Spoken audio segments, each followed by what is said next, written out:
With our roof complete, let's create the pillars that will hold it up. Navigate so you can see underneath the roof and use the rectangle tool. Starting from this near corner, click to start drawing a rectangle, pull away and make this 4 inches by 4 inches. Remember, you can enter rectangle values by typing the units separated by a comma and press enter to finish. Now use push-pull to start pulling this shape down and make this pillar 8 feet long.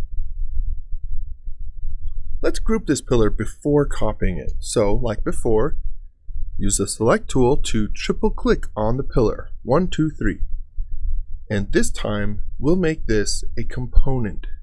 You can group geometry as a group or a component, and generally, the rule is to group single objects, and anything that you will copy should be a component.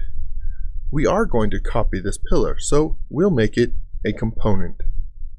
Don't worry about the various settings here, simply name this and create the component. To copy this pillar over, we'll use the Move tool. An important concept when using the Move tool is to pick meaningful inference points. For example, we want to copy this pillar to this corner. So we'll click on this corner inference point, which will allow us to easily snap it to the far corner. Using the Move tool, click once on this corner and start moving it towards the other side. Of course, we need a copy, so while moving it, tap the Control key on a PC or the Option key on a Mac to toggle a copy.